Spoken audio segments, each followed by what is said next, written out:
All right, let's just jump right in. Every single day, we're all navigating this massive digital world that's packed with invisible rules.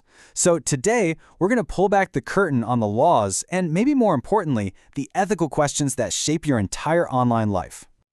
Come on, be honest. We've all been there, right? You just scroll to the bottom and click the button. But have you ever stopped to think about what you're actually agreeing to? In that one tiny click, you could be giving away way more than you think. And that's the perfect place for us to start. And here's the thing, that's really the heart of the matter. Your clicks, your photos, where you go, what you buy, it's all data. And believe me, that data is like gold to corporations, to advertisers, and sometimes the people who don't have the best intentions. Protecting it is exactly why all these rules we're about to talk about are so incredibly important. So, every single time you go online, you're leaving behind this little trail of breadcrumbs, what we call a digital footprint. Let's dig into what that trail is actually made of and why keeping it safe is so critical. Now, this is a huge example. In 2017, the Equifax data breach wasn't just some small technical hiccup. It was a total catastrophe.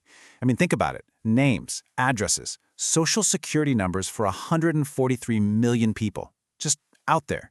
It was a massive wake-up call for everybody.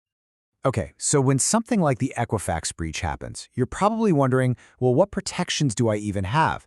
And that, right there, brings us to the actual laws that are designed to control how your data gets handled. And at the core of these rules, you've got the Data Protection Act, or the DPA. You can think of it as the legal backbone for your privacy. It lays out all the principles, from who can even look at your data, to how it has to be stored and when it's got to be deleted. It's basically your right to privacy, written down in black and white. 200,000 pounds. Just look at that number. Before I tell you what it's for, just think for a second. What kind of digital screw-up could possibly cost that much money? Well, that was the fine slapped on NHS Surrey. And you know why? All because they sold an old computer and forgot to wipe the hard drive first. And on that drive, super sensitive patient records. It's a pretty scary and, honestly, perfect example of the real-world consequences when organizations don't play by the rules. But look, it's not just about avoiding fines, is it? As software creator Ivo Jansch says, there's a huge ethical responsibility here. It's about people. It's about building things that actually protect other people's lives and their personal details, just because it is the right thing to do. All right, so we've covered some of the more clear-cut stuff. Now, let's wade into some murkier waters, shall we? We're moving from data protection into the really gray areas of hacking and sharing, where that line between legal and illegal, or right and wrong, gets pretty blurry. You hear the word hacking, and you probably think of a bad guy in a hoodie, right? But it's not that simple. The real difference really just boils down to intent. Black hat hackers, they're the criminals. They break in to steal stuff or cause chaos. But white-hot hackers, they're actually the good guys. They find the weaknesses so companies can fix them. And believe me, major companies rely on this. Take this quote from Simon Lum, a developer at the BBC. He says they literally pay an outside company to try and break their systems. It's like hiring a professional lockpicker to try and get into your own house, just to be sure your locks are strong enough to keep the real burglars out. So this brings up a really tricky question, one that a lot of us wrestle with. I mean, lending a DVD to your friend feels completely normal, doesn't it? But uploading that same movie so thousands of strangers can download it? Yeah, that's piracy. It's a huge legal and ethical headache in an age where copying something is as easy as clicking a button. And that whole idea of sharing and ownership, well, that's a perfect segue into our next topic. So far, we've mostly been talking about data about us, but what about the stuff we create? Who owns the ideas, the art, the inventions in this digital world? The big umbrella term for all this is intellectual property, or IP for short. And the idea is pretty simple. If you create something new, you should have some rights over it. The two main ways we do that are with patents, which are for inventions, and copyright, which is for creative stuff like music, books, and art.